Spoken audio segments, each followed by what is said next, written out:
working. All right.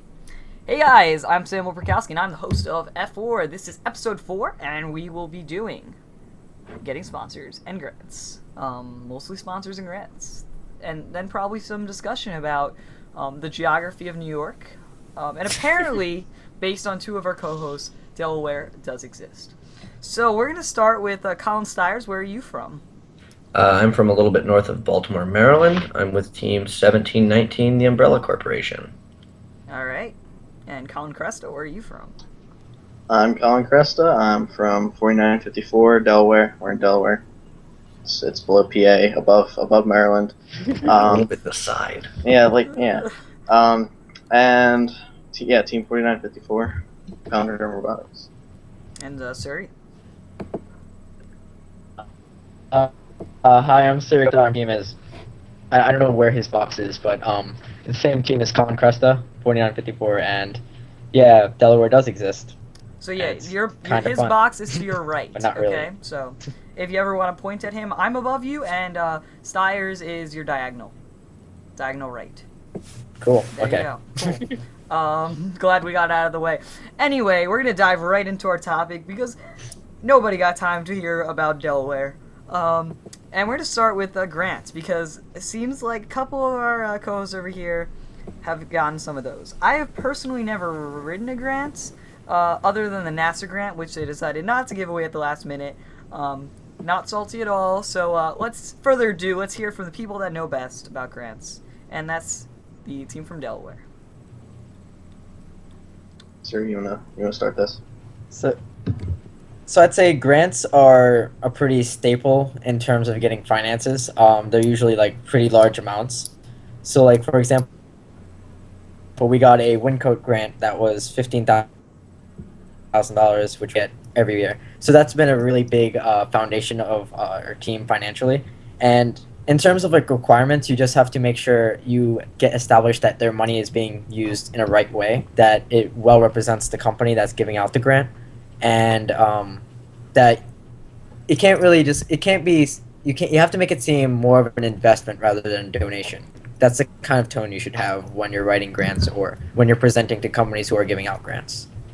Yeah, and I think that applies definitely for sponsors or grants. Either one of them, you got to show the value of your team to the company, because as much as companies love just throwing money at you for tax reductions, I mean, at least tell them that it's for tax reductions. I mean, you gotta make sure you sell the reason that they should sponsor you, why you need it, why they fit in with you, and why they need you. You gotta sell yourself. Right, and there's a lot Right. of different reasons. Different companies are looking into sponsoring first teams. So one company we recently visited is really looking for competent machinists, and that's like they can't find those. And so we can sell ourselves as people are learning in our team how to use machines and how to build things. Yeah, I can see that's definitely a problem. And Cresta, so you could probably go off of Suri's thing. A big question I have, and I'm speaking as someone who's never, again, written a grant from scratch or gotten a grant, is why grants instead of asking straight out for sponsorship? So grants are,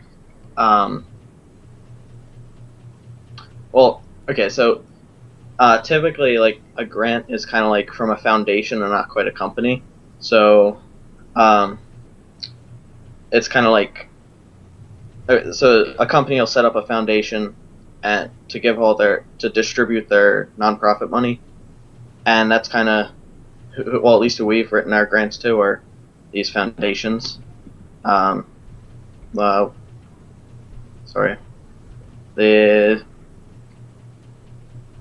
Benevity, I think, is one of them. Correct.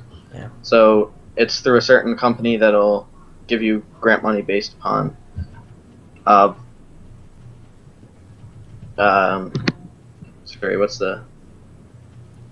It's like volunteer compensation from yeah. Great. So I think like a key difference between grants and sponsorships is grants is like more, it's not as personal as sponsorships, I'd say, because sponsorships is more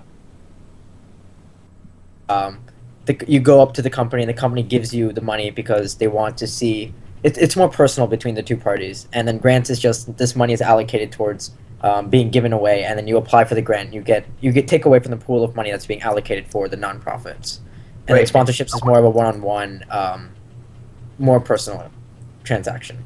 Right, and grants are different because they're an established process. So you're not going to a company that may or may not be interested in giving money and saying, "Hey, do you want to give money?"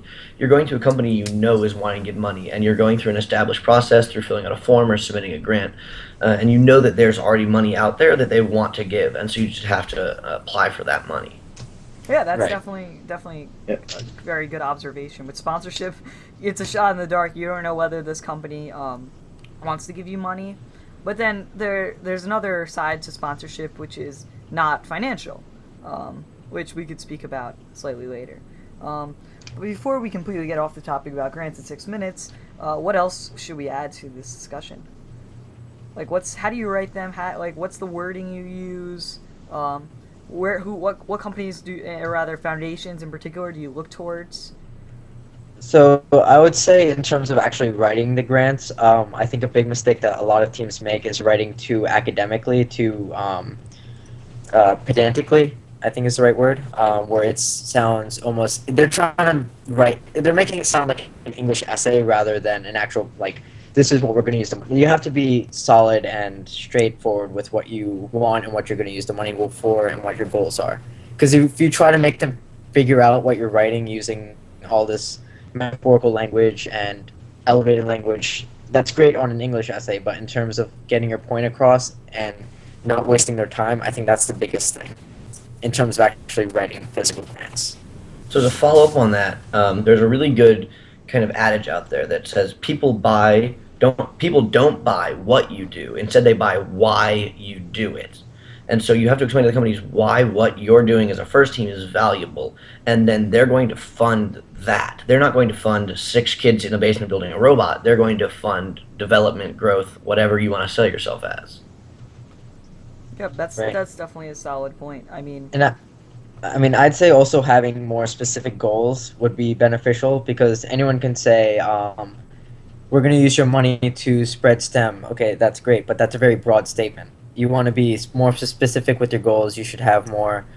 If you can quantify your goals, that'd be even better because it shows that you have a set commitment to accomplishing that number versus just this is our goal.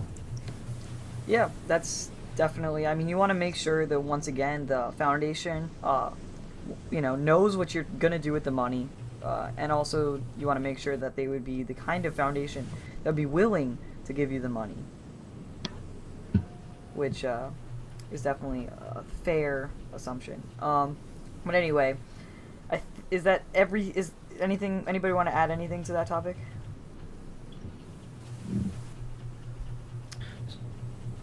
So the only thing that I have to add there is that grants are really going to be for grants you're going to want to look towards big corporations, tech corporations. So like one of the biggest givers of grants for FRC would be NASA. They give grants every year, but you can also look to groups like Boeing or Lockheed Martin. I know both have grant processes that you can apply to. Big companies often have money to give away, and those can be big sponsors for a team. All right, yeah, I know NASA definitely does give grants, unless it's to the Tech Valley Regional, and then they don't give the grant and don't tell anybody until after you write it. And I was the one who wrote it. And I think another benefit to applying to like the big name grants is that you get an added prestige to your team. I'd say like you get an added. It makes you look good saying that you're sponsored by NASA or Boeing versus like a smaller company. I mean, that smaller companies are good. It also looks good, but if you're sponsored by the huge like brand names, it makes your team look better out in the community and out to people outside of First. All right, well, that's definitely a good thing to go into our next thing, which I'm going to just quickly go over some of the sponsors that we have. My team has personally attained, which have not been through grants. They've also been through personal financial compensation, and that has been companies like Northrop Grumman, who have headquarters in our town. A local Dunkin' Donuts store gave us a donation, therefore Dunkin' Donuts is on our banner. I mean, that looks good. We also have Cablevision, which their headquarters are in our town. And a company called AccuHealth, which is slightly smaller, but still decently well known. So, I mean, I would say that, yes, it's probably easier to get the big name people through grants, but it's definitely possible through sponsorships as well. So Right. going into that, I will first break this up with the fact that Surrey, you have no video. I don't. No. So you might want to leave the call and rejoin real quick. All right. Luckily nothing is broken yet, so that's good. Yet. Yet. Like, all the formatting's alright. Alright, cool. Okay, we have video again. Awesome. Alright. So, anybody else want to just go into some of the sponsors that you have obtained? So, one that we have had in past years that's been really good for us is a group called the Maryland Space Business Roundtable. And this is just it's a kind of coalition of aerospace related companies. Most of them are relatively small in our area, and there's about 15 or so companies that make up this roundtable. And they collectively give money out. And so you might want to look for something like that in your area that can give money out that represents more than one organization.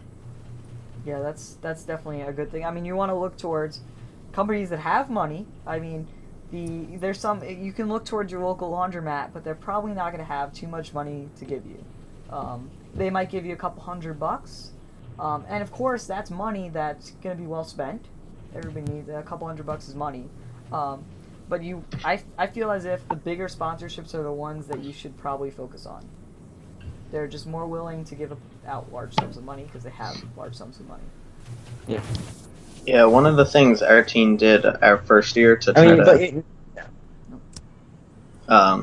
you want to go or I mean, I was just going to add on, you might be surprised as to how much they're willing to contribute, whether they be small or big. Because some big names also don't. Just because they're a big name doesn't mean they give you thousands of dollars. They just might give you a small amount. But I think you should apply anywhere you can, and you might be surprised. But go ahead, Colin. Yeah, so one of the things our team did their first year to try to get money was we started a sponsorship packet, and it was basically going around to all the local businesses in the area and saying, hey, we're a new robotics team, and we're wondering if you'd like to sponsor our team. And if they sponsored us, we'd put their listing in an advertisement and then put their listing in a booklet and then pass the booklets out around neighborhoods, public events, other things like that, saying that they've sponsored us. And that it worked all right for us, but I think it just came down to us not having enough people to kind of run the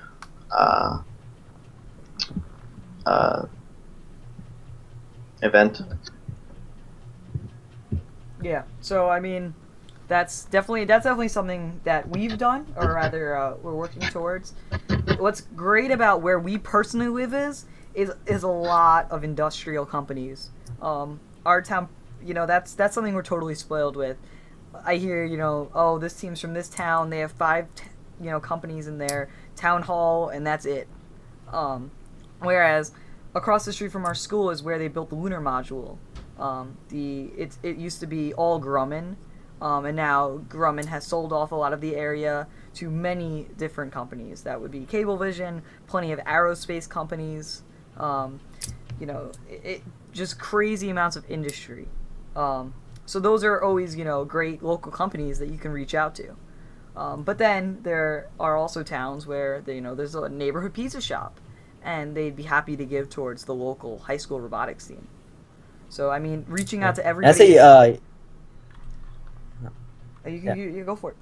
Yeah, I think universities is also a really big target. Target, but a really big place to reach out for support, both in terms of resources, in terms of financial, because universities, they want to give money to especially high schoolers because they want those high schoolers to come into their programs, their engineering programs. So I know, especially in New York, you have a lot of universities right there, and I'm sure, have any of them been any help to you guys? So as of current, there is no universities directly in our town. The thing about where we are, it's great because there's stuff everywhere, but that also means there's teams everywhere. So directly next to us, a couple miles that way, we have Team 353, the Pobots, and they've been around. They're 353. They've been around for a while. And then if we go that way, we have Team 147. I think they're I don't know their name. The Jaybirds from Hicksville. And then Hicksville. if we go that way, we have Team 527 from Plain Edge, and we don't speak about them. But either way, we're surrounded by teams who have also, reached out. And I mean, all of us kind of have an unspoken rule that you keep your local business, searching to your town, because there's so much in everybody's towns. So yeah, I mean, that's kind of what you want to do. But we have been reaching out to some universities. Our school right now is working with Hofstra, a decent local school that does have an engineering program that they just started, or rather just invested a lot of money. In fact, three or 4 million into, and they're trying to make it a big thing.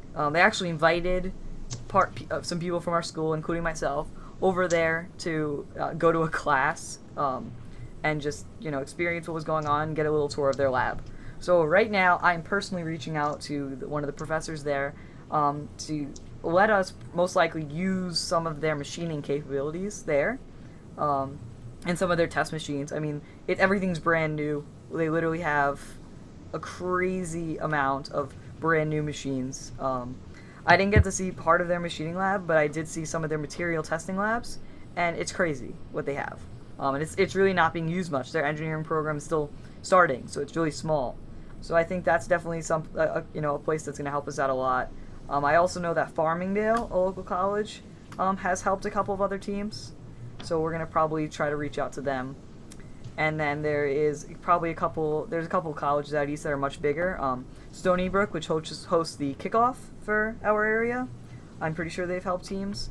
And then we have, again, Hofstra, the same company the same college rather, that we want to work with. They host the SBPLI regional every year. Yeah, that's a really good idea.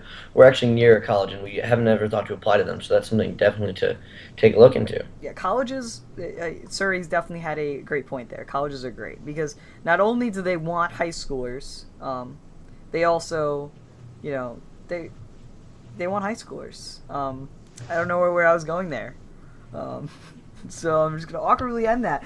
Anyway, I mean, especially if you have alumni from the team that are in universities, that's really that foot in the door that you have to get those universities to sponsor you. Even if they're across the country, if you have alumni that are there, they can speak on your behalf. I don't see why they wouldn't give you money, because you have that connection with them. Yeah, that's definitely a fair point as well. Another advantage, even beyond funding, is resources that you can get there.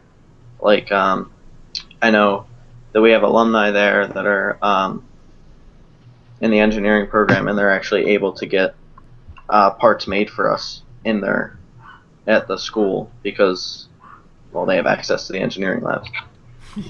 Yeah, that's definitely good stuff. But I'm going to segue off of Surrey's foot in the door statement into that is pretty much the biggest thing about getting any sort of sponsor or any sort of corporate relationship, is a foot in the door.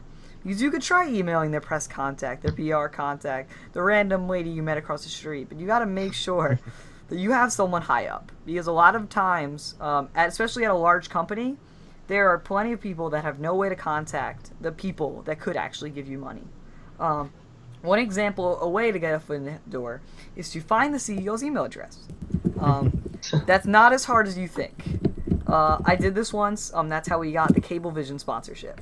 So essentially, the CEO of Cablevision, his name's James Dolan. He's very rich. He takes a helicopter to work every day.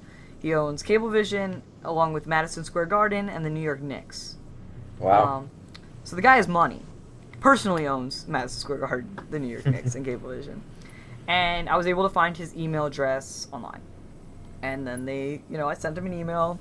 Our superintendent called our lead mentor in, was like, James Dolan and me just got off the phone, what's going on here?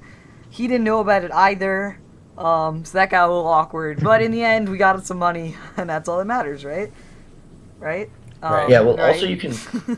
also you can look into local divisions of large corporations. So someone we've talked to about sponsorships is GE, and they're a really big corporation. If you try to contact their national headquarters, a lot of chances are you're going to get ignored. But they have branches or subsidiaries, and one near us is Middle River Aircraft System. So we got in contact with Middle River Aircraft Systems, and through them got linked into the money of the big corporation that we might be able to make use of. And I think that the foot in the door argument also applies to smaller businesses too, to an extent, because even if you go to a local laundromat, you might talk to a worker who's in high school and doesn't really know anything about getting sponsorships.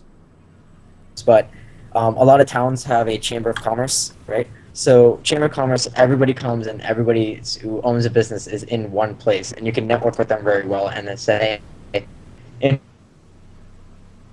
introduce yourself, say, these are our goals, this is what we aspire to do. And you'll be talking to the owner directly, not just a cashier or a stockholder or whoever. You'll be talking to the actual owner. So that's a good way to get your foot in the door on the local level. And it's not too difficult, and it's a great networking location as well.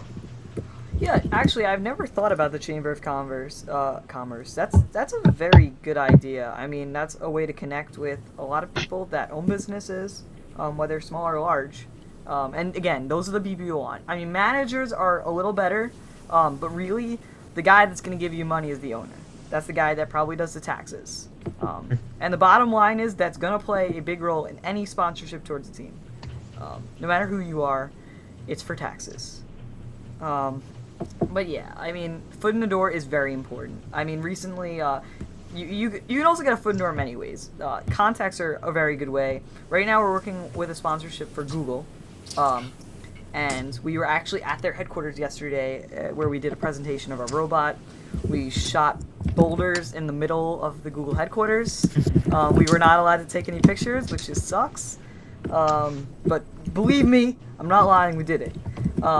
And that was that contact was obtained from our co-captain, who was at a science competition called Intel. No, it wasn't a competition. No, it was a like gala thing for people in some academy. I don't know. Basically, they met Bill Gates there, and then she met some Google lady named Kati Kasmai. Who like does this whole moonshot or rather a brainstorming method, and our team co-captain emailed her right after they left the event and was like, "Oh, that moonshot method was great. You should invite us to teach us all about the moonshot method, and then we can present our robot." And I mean, our team does not plan on using the moonshot method at all, but it was a great way to get Google to invite us to their headquarters. So it worked. And I'd say I think an important thing to note is once you meet someone, you should contact them directly and start. You shouldn't just sit on their contact and just wait it out until you have a good time. You should contact them right as soon as you can, so you can establish that sooner. Because the longer you wait, the longer they'll forget about who you are or what your goals are. Yeah, that's definitely and true. that's the biggest thing, security, in terms of networking. And another thing is go to networking events. Not only will this help your team, but this will help you. I mean, I have a pretty good setup here in New York where there's a lot of trade shows and events of that nature. But everywhere has some sort of technology meetup, maker fairs rather, hackathons. All those places are good places to get contacts. And I would really highly recommend you go to them. Just right now I'm working on getting in contact with two companies that would be MakeBlock and Plethora. MakeBlock is a small-scale robotics company from Taiwan, and they actually sponsor me personally right now. In fact, I have a little robot over there that I will pull, and you guys can't see. And okay, close. Okay, I got it. So they do stuff like this. And then Plethora is actually a pretty cool company. They do like remote machining. And I met both those companies at events, Maker Faire in particular. So an event that costs $30 is in Queens, and actually 6 or 7 first teams usually go right there and demo their robots. So I mean, it's a great place. Those kind of places are great to get contacts and get the little foot you need in their door. Also, another thing to pay attention to when you're looking for sponsorships is that money is definitely not the only type of thing that you can get out of a sponsorship. There's a lot of companies that don't want to offer cash or financial support, but will offer what's called in-kind support. They'll offer you services or products that can really be helpful. Yeah, definitely. So to segue, go right through with that. We have a company that sponsors us called Water Jets Unlimited, which is pretty self-explanatory. The guy has a really big water jet cutter. Like I think it's 10 feet by 10 feet, so he can cut really, really large things. He could cut our entire robot if we needed to in one pass, and it's very, very, very, very quick. So that's something, you know, you should really look towards is machining companies. They can do very well in-kind donations along with possible mentorship. You never know, you know, there could be some guy that runs a little machining company and would love to have, you know, a project like robotics to do when he's not working. So, I mean, that's in-kind donations are really good. I know some people have hookups with t-shirt shops. Yes, very good. Those are really good. 'Cause t-shirts are really expensive. They add up very quickly. So if your team does subsidize t-shirts for you, be thankful. Because Yeah. I mean, for even a small order of like 50 shirts, you can get up to the thousands. You can spend up to $1,000 on an order of 50 shirts. Right, and like our team is really lucky because one of our members, his parents actually own a company, so we get all of our shirts really discounted. And even my small venture, First Style, they also get all their shirts through his contact very inexpensively. Yeah. So that's you're I agree with you 100% on that. That those are one of the more valuable connections and sponsorships that you should get.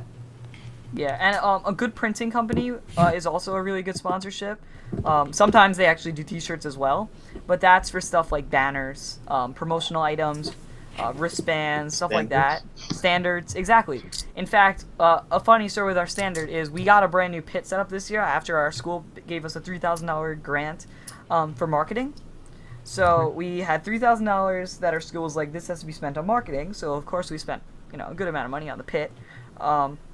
And part of that was almost $1,000 in graphics. So we, you know, did a lot of research to make sure we were, you know, spend the least on these graphics, but still it was, you know, around $1,000. And that company, when we went to order the standard secondary, we showed them, you know, we're like, here's that black space we're gonna cut out, and they're like, oh no, don't do that. They ended up actually printing it on like heavy fabric and then sewing the two sides together, and actually cutting a V out in the middle and then sewing that together as well. Which is something we would not have done. It would not have looked nearly as good, and is really, really heavy duty. I wish we could use it for more than 1 year because it's tough stuff. But yeah, you want to maintain relationships with those kind of companies because then you don't have to make your own standards. Right, and once you have a contact and like that, that's a good. Whoa. Colin, go quick first. once you have a contact like that, don't let it die out. Because if you let that lie for you, if you say, oh, we don't need our water jet cutting this year, you leave them alone for a year, you might not get them back. So even if you don't need their services that year, at least send them an email and say, hey, we're still really thankful for the support you give us, so you don't let that die out. Yeah, and Suri, what were you going to say? Yeah, mine was similar to that. It was, it's kind of the opposite, but it's basically like the reason we should like back to the bonds. Essentially, what Colin was also saying, making sure their names are prominently displayed, making sure they're getting recognition for their work. Like if they're doing this extra effort, it's because they want to be known for helping your team, and they want to get more brand recognition. So again, giving back to them is one way to keep them as a consistent sponsor and keeping them like helping you guys. Yeah, that's definitely something. I mean, you want to make sure you display their logos, you know, at least somewhere. So they should be on your website right away. Don't wait even a week. As soon as they become your sponsor, add them to your website that night because they're gonna check it, probably. Then make sure they're on your team banner. Okay. That's very important. And then once they're on your banner, try to get them on your robot. They like that a lot as well. And also Yeah. social media and hashtags too, because there's definitely people looking out for that, how their company is being represented on social media. Yeah, you want to make sure to thank them on social media. Put a picture up their logo, maybe hashtag their company name after all their posts. Come up with some deal. Ask what they want. A lot of companies have done a lot of social media marketing. They know it's a way to get visitors to whatever they do, or money. I don't know what company we're talking about. But yeah, just make sure you display just be thankful, really. I mean, make sure you're doing your end of the stick. Yeah. See. I'm going to also go into what Colin said earlier. Colin was basically just like, wow. Colin, what did you say a little bit earlier? Do you remember? Not letting context die out, making sure you keep up with those people. There you go. Sponsor relations. Okay, that's also important. Great, you got this brand new sponsor. They gave you a couple $1,000s. Your team could do a second regional now. And then the next year, you just expect them to give you that money again. Don't expect that. You got to make sure after they give you the money, make sure to thank them. Invite them to your team. Okay? Don't just let it die out. And there's things you can do to encourage that kind of sponsor relationship. So I know something a team from my school did was that they would have a sponsor dinner every year where they would invite people from all the sponsors to come, and they would show them what they did, and it would be a great way for them to see how their money's being used. Yeah, definitely. I mean, I know some teams, Team 20, I know Bomb Squad does this. So, Bomb Squad personally hosts a robot reveal day every year. That's actually at a really nice venue. They have a nice dinner, and then they release their robot to all their sponsors. That's really cool. You want to make sure your sponsors feel a part of something, like their money's not going just to waste. And this can be for any sponsor. You get T-shirts from a T-shirt company. Take a picture of your team wearing the T-shirts. Send it to that company. That way they can put it on their website, post it on their social media, be like, we gave those T-shirts to that team. A water jets company cuts a bunch of parts for you. Take a picture of those parts, send it to them. Take a picture of your robot, send it to them. They want to advertise that they just gave you money. I mean, that's why they're sponsoring you to start. Especially if you win like awards in terms of especially if you win awards saying thank you to our sponsors, because without you we wouldn't win this award. That makes them feel great about their money is actually going towards something and they're actually successful in what they're doing. Yeah, definitely. I mean, that leads into a very odd topic that I don't think I was planning on starting. And is, should you say your sponsors before you accept or deny a invitation on an alliance? So everybody used to do that. And there's been this weird change that no one's spoken of to not do that anymore. I know one person did it at the New York City Regional and got booed. So what do you guys think of that? I think it depends. It really depends. So if you go up there and spend 5 minutes reading off a list of 27 sponsors, I'm going to be upset. If you say, here's the 2 big ones, or if you make it quick or in a way that is concise, then we're not going to be. I wouldn't personally see that as bad. Yeah, one of the teams at our competition this last weekend, they just said team so and so on behalf of all their sponsors graciously accepts this invitation. That's something along those lines. Yeah, that's not bad. It gets bad when you're like, okay, Team 2869. Thanks to the blah blah blah foundation, this booster club, that company from across the street, the laundromat down the street, the pizza place across the street, our school's administrators, our school's janitors, our school's nurses would like to deny this invitation. I mean, that's when it gets bad. We should try not to do that. And I feel like it does get a little awkward when there's 2 teams that are sponsored by the same company and one didn't get selected and one did, because then it makes the other team look like they're not spending their money right or not being as effective. Yeah, they're going to be one. And then there's the companies that sponsor every team in the area, like everybody pretty much in Australia is sponsored by Google. They're pretty much everybody in the New York City area is sponsored by Bloomberg. And then when they all say that they're sponsored by Bloomberg, it's like, all right, I get it. You guys are all sponsored by Bloomberg. You don't have to tell us. So that's And I feel like that's just it's not as like it's not going to bring you that many benefits to saying your sponsor is right there because your name is when you get announced to go up there. The sponsors are already being told in most cases, and it's not really defining your team going out for alliance selection. It's more of this is part of the game. If you like win a match, then maybe saying that having your sponsors read before a match, that's important because then you're representing your team. But you're representing your team in performance. But if you're going out into a field, that's just part of the game, and it's not really beneficial to say your sponsors if they're already rattled off during alliance selection. Yeah, Anyway. I mean, I know that the one time where our sponsors were all listed was before our first quarterfinal match. And then right after that quarterfinal match, that match they listed everybody's sponsors, which they do sometimes, like the MC does. And then after that match, and I think it was because of us, they stopped listing everybody's sponsors. Because we put all of our sponsors on Stims, or rather Tims, which apparently some teams don't, or they just don't have a lot of sponsors. Because it took them like 10 minutes to read all of our sponsors. It was so funny. Like, literally, 10 minutes is, definitely an exaggeration, but it was at least a full minute of the MC sitting there like this, pointing at me over and over again. And I know you guys can't see it in the chat, but believe me, it was awkward. And they just were reading blah, blah, blah, blah, blah, blah, the pizza place from across the street over and over and over again. And then they didn't do that again, so. And I think at that point, it kind of makes the sponsors feel less exclusive or less influential on your team, I'd say. Because if you're being sponsored by 100 different places, well, then your company that's giving you $1,000 feels less special. It makes them feel like less of a big deal to your team if you're listing off a whole name.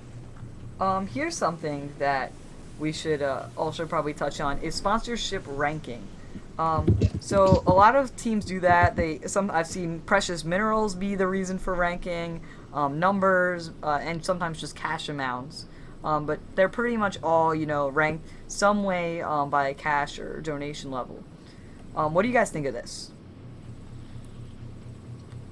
Well, I personally... sorry, go ahead, Colin. Our team has a sponsorship ranking system based off of palindromes. Well, Surrey designed it, so you want to talk about it? So you're talking about the sponsorship levels? Yeah. That's what? Okay, so we have different sponsorship levels. There's the pull-up, which is, I believe, the lowest one. There's alophilia, which is the level of palindromes. So there's different levels in which you can qualify. So there's 5,000 plus. There's this level. There's over 1,000 to 4,099, 999. This level, and then so on and so forth. So we have it split up in that, and then ideally it would be alphabetical within those subcategories, because yes, you can split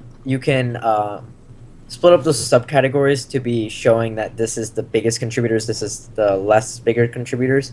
But if you have it strictly by if you have it strictly by money amounts, you make the people at the bottom, who may be a local pizza shop giving whatever they have to you, versus a large corporation giving away their quota, that carries different weight. I mean, they would understand the sponsorship levels that this amount is this amount is that, but in terms of actual ranking, I know this year we went alphabetical, just so we don't make any sponsors feel less important to us, because you want the sponsors to feel as important to you as possible, and that's how you keep them consistently. Right, and so kind of addressing the same problem that he was talking about. You don't want to assign values like that, because things like we're sponsored by a water jet cutting company, and it's really hard to quantify that value. So the way we do it by how long that they have been sponsoring us, how many years consecutively have they been a sponsor. Well, ironically, whenever we get a water jet part, just for the BOM, we actually ask them how much it would cost market value. So we do technically have a number for our water jet sponsor, but that's aside from the point. You definitely want to have some sort of way, I think, to rank sponsors. And what also is we will be implementing on our team this year is not only a way to rank sponsors at all, but different benefits based on what your rank is. So as we start to gain more sponsors, we're gonna have to start keeping some of them off Tim's. We're probably always gonna have some, all of them on their website, but eventually we're gonna run out of room on our robot. We're gonna run out of room on our banner. We're gonna have to get a bigger banner. But in all reality, you have to have some sort of ranking of benefits. So has anybody gone through the process? And I would agree with that. As long as they're conscious of how it's ranked and what their donation will get you in terms of representation on the team and the team branding, if it's publicly displayed and they're aware of it, that's completely keep them in the dark and don't even include them on the robot even after they've given you a donation. I think that would make them not as willing to contribute to you again because they're not being represented. If you understand the standards before they donate, or they would know what their expectations are from the team in terms of their representation. Yeah, I mean, that is definitely something like, you want to do. You don't want to leave anybody in the dark. This company just gave you $300. $300 doesn't mean that much to a robotics, team. However, that's $300 that, they just gave you. Make sure you have them on your website. You have them somewhere. They're represented somewhere on your team, so that they don't feel like they're not important at all, or they just gave you $300 and, they flushed it down the toilet.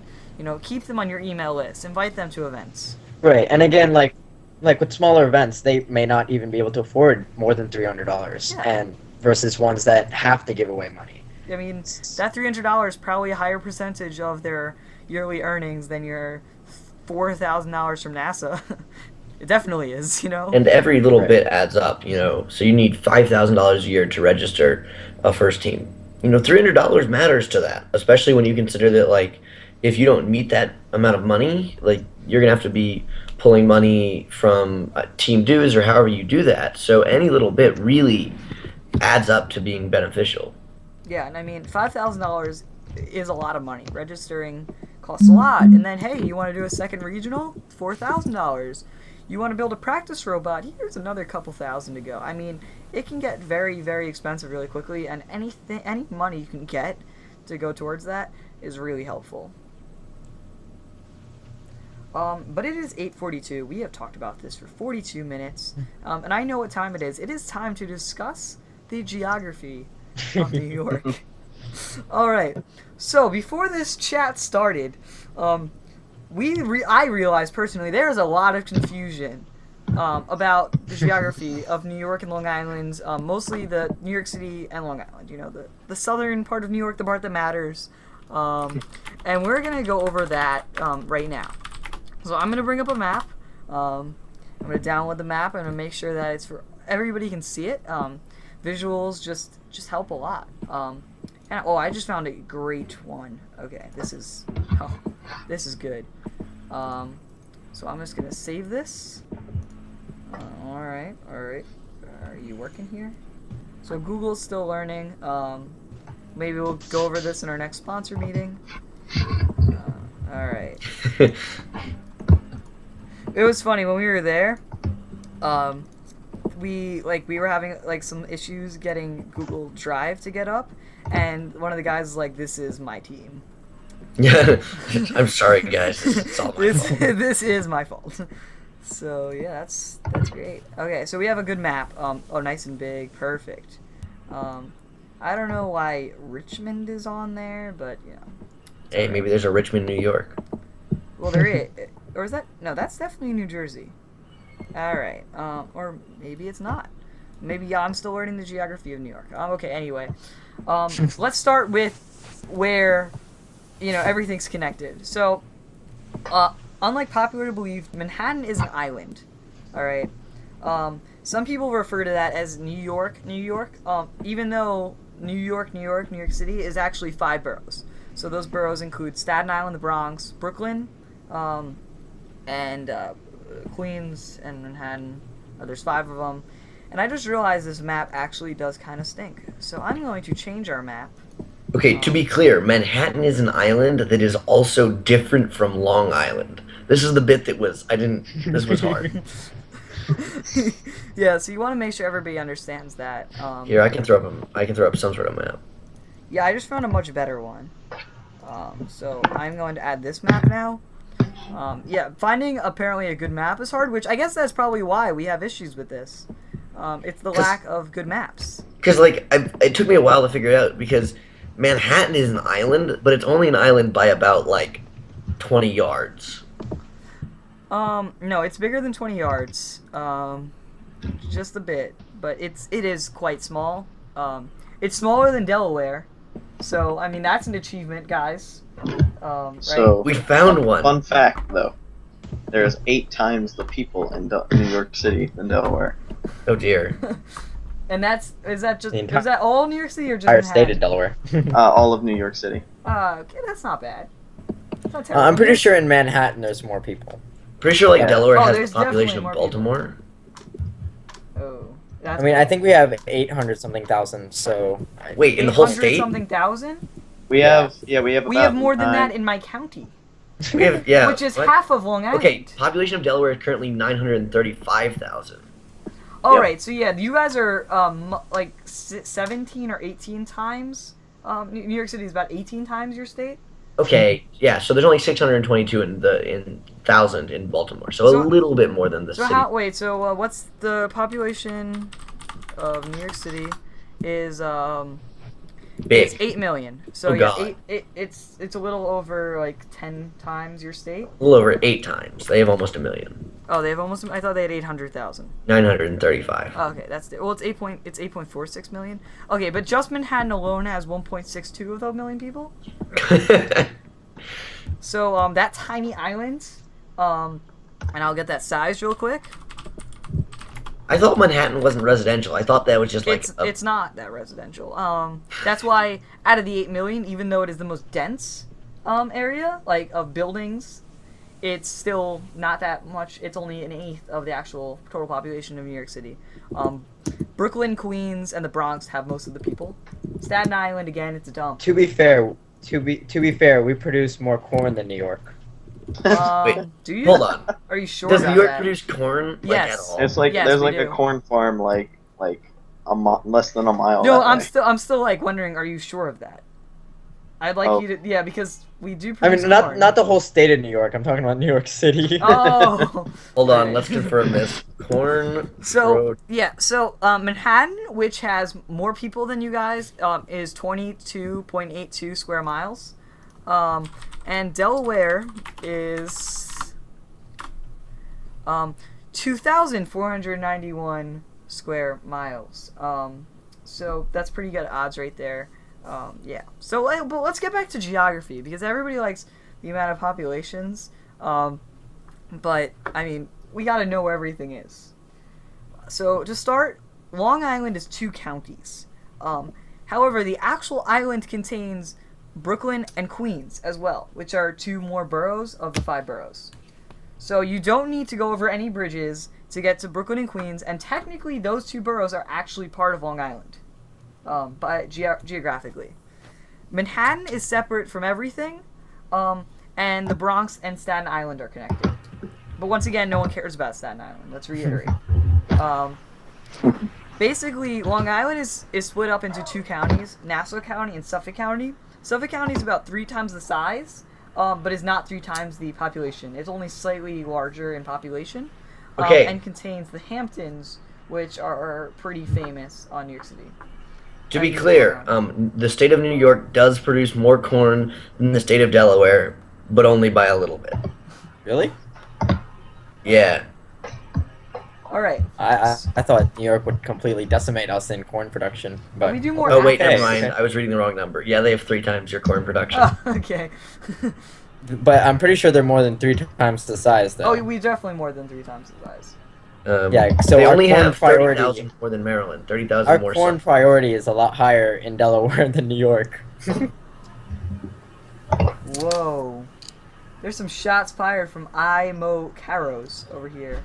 I am Caros. is saying after I spent a lot of my day working towards districts in New York, that districts in New York should not happen. Uh-oh. And his quote, I mean, we're getting off geography right now. This is serious stuff. In fact, I'm going to get rid of both images, okay? And we're going back to the cameras here. So he said, Districts are the switching best. to districts in lower New York is counterintuitive to first goals. New York City teams have no money, no space, and a ton of international teams will be locked out. Does it matter? First is going for international teams. All right. I am a Karos, or whatever your name is. It's bad. You should not have said this. Because now I'm going to go on a tangent. Uh-oh. Here we go. First of all, saying that New York City teams have no money is very, very big generalization. There are teams in New York with a lot of money and teams in New York with no money. And even if it's true that teams in New York don't have money, districts are, per competition, Cheaper. districts are way cheaper. Yeah, so that's invalid. No space, that's impossible. You need some sort of space for robotics. So little space would have been the better word. Maybe we'll try that next time. Anyway, space has nothing to do with districts. I mean, how much workspace you have has nothing to do with why it shouldn't and should be districts. And the money thing is actually the opposite. The most valid thing that you said was that international teams would be locked out. With about 13 international teams in the New York City regional, I believe that was the metric. Quite a few teams at TVR, not as many teams at FLR, and I don't think any teams other than whatever that team is from Brazil at SPPLI. There are plenty of teams, probably close to like 20, that go to New York yearly as an international team to compete. However, there are many places that they can go. As an international team, they are already traveling a lot. And yes, internationally, they're going to have to go through what we went through later. So, I mean, a country like Brazil is building up a lot of teams. Eventually, there's going to be a Brazil regional. And then hopefully, eventually, they can have the Brazil district. But they're going to have to go through the same cycle that we are in the States, just a lot later. So, the regional model is going to come first for all those international teams after the regional model dissipates in the United States. They can always go to the West Coast. The West Coast is going to be in the regionals, the system, for a while. They are really reluctant to change over there. I think it's because of 254.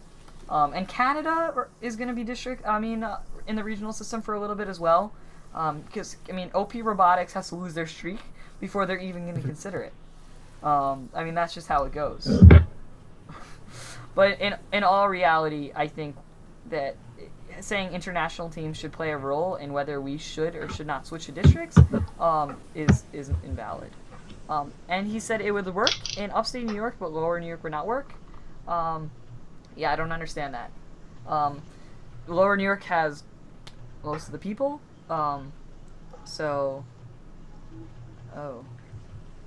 Is that Val from our Slack chat? Probably should have discussed that in Slack. Colin, you're muted.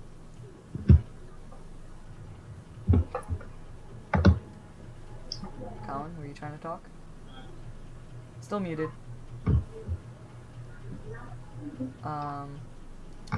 Does anybody want to tell him? Chat him? Colin, you're muted. But yeah, saying the district system is not going to work in New York is just dumb. I'm speaking right now with the regional director for Long Island. She actually did reply to my email, even though she's on Easter break, and she's a superintendent. So she did reply to my email. We're going to discuss it at a later time. Basically, we're probably going to do it over like phone, in person, or actually I'll go rather in person or phone instead of email. And then someone also replied, the guy from the Finger Lakes Regional replied, and basically was just like, yeah, so we're working on it. Right now we're not sure whether we're going to split up Lower New York and Upper New York, and there is, a lot of that goes into it. But either way, I am a Karos. It's happening. So, yeah, it's happening. There's nothing you could do about it. So whether you like it or not, it's happening, and I'm going to make it happen faster because you don't like it. One thing I'd say is about districts. I've never been to a regional, but definitely like getting 24 matches versus 9 for 24? Yeah, because we get 2 events for. Oh, that's right. Yeah. I believe Oh, it's the price of 1. Yeah, it is. Yeah. So Yeah, I'll go it's over. definitely a huge benefit. Definitely. So I mean, both of them will. Your registration's still the same, $5,000. So if you register a regional, in New York City regional, we got 8 matches this year, 8 qualification matches rather. So if you got into the, the eliminations, you had quite a few more. And if you attended practice matches, you had quite a few more. But plenty of teams do not attend any practice matches. Your mic's working now. Interesting. And plenty of teams also don't make eliminations. I mean, it was a 66 team event. So that's math real quick. 42 teams? No, 42 teams that are not getting to eliminations. That's huge. I mean, 42 teams not getting to eliminations. Those are probably the same 42 teams that are not doing practice matches. That means that they literally had 8 matches on the field. If we do 8 times 2 minutes and 30 seconds, it's small. And that's for $5,000. Whereas in the district model, you said how many matches will you get? So 24 qualifications? Yep, that's 12 at each. So that's 24 qualification matches for the same price. Right, and there's roughly 30 about 30 to 40 teams at each district event. So you have more of a chance of going into eliminations as well. Yeah, that's definitely very valid as well. So at a 30-team event, only 6 teams are not making elimination, compared to 42 teams at the New York City Regional. Well, and it's also a thing where it's no longer a winner-take-all system. So, like, we got to semis at each of our events, and we're still going to the district championships, which is really nice because it rewards teams that are not maybe event winners, but are still good teams. Yeah, I mean, it's very hard to win an event. District model also just makes it easier for a team to be successful. I mean, just getting to DCMP is a cool experience. So that doesn't... I mean, our season ended week 2, despite having the best season of our lives. Yes. Okay. Week 2. Right, and roping back into sponsors also, you have more of a chance of getting awards and more recognition and more people knowing you if you go to a district event versus if you go to a regional where you're just... you get lost in the crowd, pretty much. Yeah. So getting those awards really helps push for we are a good team. We're growing. We're improving every day, and like the number of matches also reflects that. So that's a good representation for the sponsors, both current and potential sponsors, to see. And I mean, that also goes into the fact that, yes, okay, so you got this sponsor, they gave you a lot of money, and then you invited them to your regional competition. They came for this set amount of hours, say 2 hours. And you don't have a match in those 2 hours because you only have 8 matches over 2 days. And wow.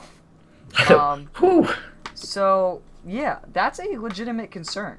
I don't. It's never happened to us personally, but it's definitely happened to someone.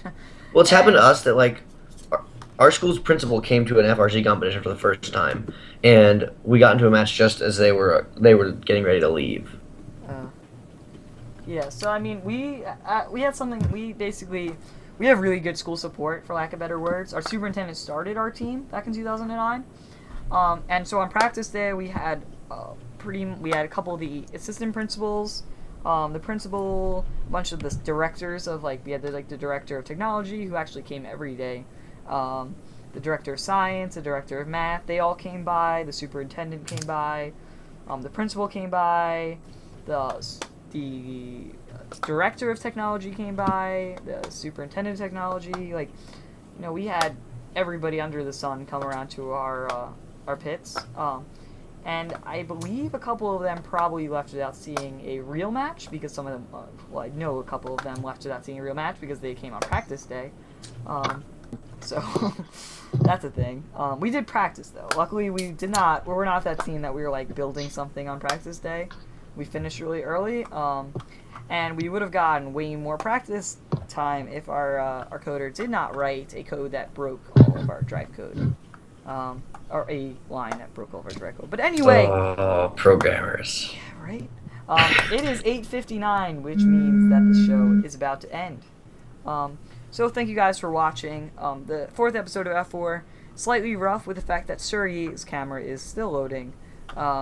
But and what is that buzz, man? That is me. I apologize. All right. Anyway, it was still a good episode. Definitely really informative, especially the first 40 minutes. Geography was also pretty informative until it got broken up by someone saying districts wouldn't work in New York. Oh wait, but people still don't know where Delaware is, or It's in the crack of Maryland, okay? does no one care about that, or No, we Delaware don't just, like, care about Delaware? that. Colin, we don't care. We're just gonna eat I don't care. It's okay. Anyway, thank you guys for watching. Catch you guys next Sunday. Yeah, we couldn't do this on Sunday because it was Easter. But hopefully you watch this on Easter with your family, your mom, maybe grandma. Your grandma would get out of a lot of it, especially the geography of New York. Anyway, thank you guys for watching. I will see you guys next time. And I'm also gonna leave. We're not gonna have a post show today. So, because I gotta put together some IKEA furniture. So, I'm just gonna slither right out of here. So, thank all of you, the people that stayed for the extra 30 seconds to watch the post show. The post show will not be me putting together IKEA furniture. Oh, dude, it would be so entertaining, though. Would it? Would it really? Or wait, are you one of the people that goes and uses the manual, or do you just skip the manual? And then you curse madly at the furniture when it doesn't go together. I use the manual. You know why that is, though? That's because I am on the CAD team. Okay? People on the CAD team use manuals. You know who doesn't use manuals? People The on the people who are mechanical supposed to build the team. robot based on the CADs. Exactly. Yep. So we hand these beautiful sheets with robot specs. Okay? Has the measurements laid out. Here, a freshman wants to make a part. Here are the measurements. It's on a sheet right there for you. And then they don't read it. Look back 10 minutes later, it's covered in cutting oil. Exactly. I mean, they can go. I mean, if you look on Trello, we have the instructions how to do everything that the CAD team updates every day. It's hard stuff. Yeah. We have a fun phrase on our team, RTFM, which means read the fun manual. Fun manual. The fun manual. Fun does not stand for fun, but we say it so much it starts to. We also have voluntold. That's a military term. Yeah, we like that one. And we have a couple of good ones that I can't think of right now, but yeah, I really do have to put together some IKEA furniture. So see everybody.